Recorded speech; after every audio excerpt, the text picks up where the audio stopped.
YouTube? This your boy Sherry Speech. Right now I want to talk to you guys about All Eyez On Me, the biopic about Tupac Shakur. And I gotta say, man, it was freaking amazing.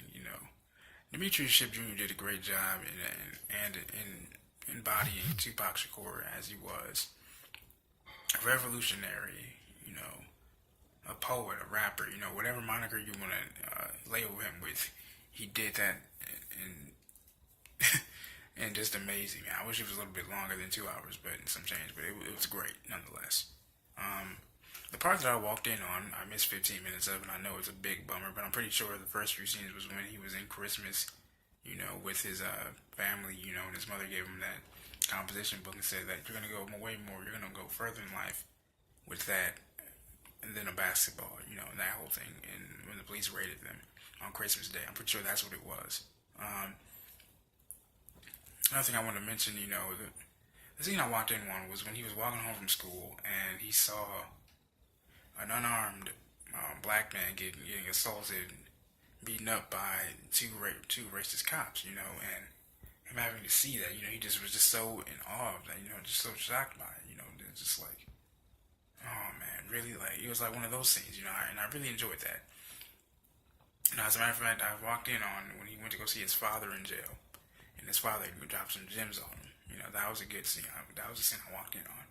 And then, the movie in itself was just a great movie, because you got to see his upbringing, really. The teenage Tupac, where he went from, the guy from the teenager from, Baltimore, from Baltimore School of the Arts to New York to meeting digital underground in LA in 1988 in Oakland. And seeing that transition, he was really teed off about that.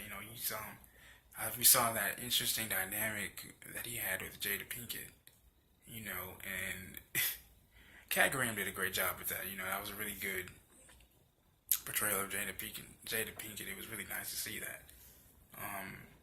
Seeing the dynamics between his mother, Afeni, was great too. When he got off a tour from Digital Underground, he saw his sister, he hugged her, he said, "Hey, how's mom doing? How's everything doing?" She said she's doing great. And then he looks down, he sees his mother buying drugs from a Panther, so he goes down there, of course, he jacks the Panther. He tells his mother, stop being weak, you're better than this. And so that prompts him to walk off on his mother. And, of course he says, Tupac Amaru Shakur, don't you walk away from me, those things of that nature. And so she goes into rehab, and it was nice to see that, even though they said things to each other, they never actually walked away from each other. It was still that undying, unconditional love they had for each other. And that was amazing to me. I love that transition between, going from the Digital Underground. Actually, after seeing that, he actually stormed into the studio at one late night, asked his money B, "Hey man, where's Shock at?" And, he says, "Man, you know where he's at." So you see Shock with a few ladies, smoking weed, having a good time, chilling. And the engineer is like, "Hey man, we've been working on this stuff for 2 hours." Shock and Tupac's like, "I don't give a damn. Keep working on it. I want this to be professional. This is my music. This is my message. This is my voice." And that's how passionate it was. We heard Tupac. We heard Snoop Dogg. People say that Tupac's work ethic was amazing, was incredible, cannot be touched, and has not been duplicated ever since, in my opinion. And so that's to see a real glimpse of that was actually amazing. And then some. It was just great. And so, seeing the rivalry between the East Coast, West Coast thing was really nice too. We see to see the friendship between Big and him was nice too. Yeah.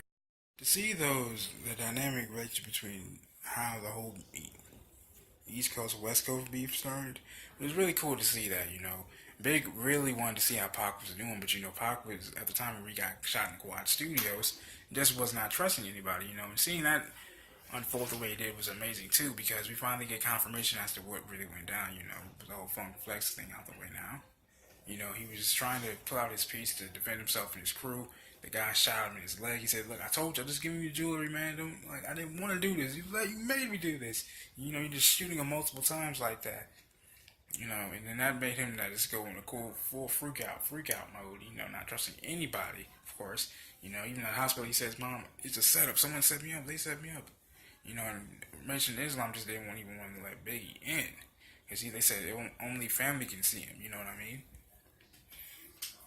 And so, it's crazy because all this was under.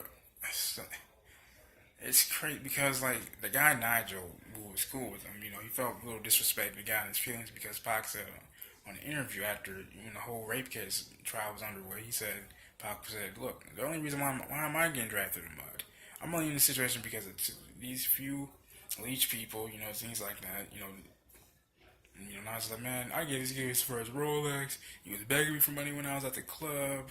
And I'm like, yeah, the guys and his goons were like, man, yeah, I should have fried his ass up a long time ago. And I was like, man, look, none of you guys are doing nothing till I say so. The guys, disregard that. And of course, they go to Quad Studios that infamous night and did what they did.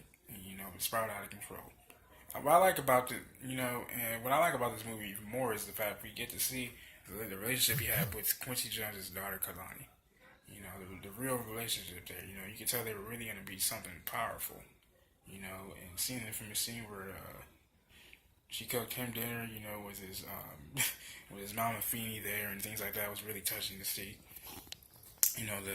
The creation of three of the hottest songs I ever heard Tupac ever say, Gangsta Party, California Love, Ambitions of a Rider, that was cool as well, seeing that. Then, just like Snoop said, he said, look, like, when they were in that plane, everybody would just be distant. When he asked Tupac, is he going to go to Vegas? Tupac just waved him off like that. Like, man, get going, man. He said he was going to holler at him when he gets home from Vegas. The guy who played Snoop really did play the part. He sounded just like him. It was really scary. Like, damn, he really sounded just like him. So I really appreciated this film, man, because it was really something great. I liked how the fact that it spoke from like a interview-esque dialogue kind of way. It was really cool to see that his rise and fall, unfortunately. Well, I should say his rise because he hasn't fallen yet. He's only fallen physically, not spiritually, and his message still comes and goes on, flows on to this world, to this very day. So he's still here. His message still lives along. It still lives and breathes. So it was really great to see this movie, man. Tupac, Feeny, thank you so much for birthing your son into this world and inspiring so many people. Tupac, thank you for your endless amount of effort that will never go unimagined, unheard of, or unappreciated. Happy birthday, Tupac Amaru Shakur. You deserve it, man. One love.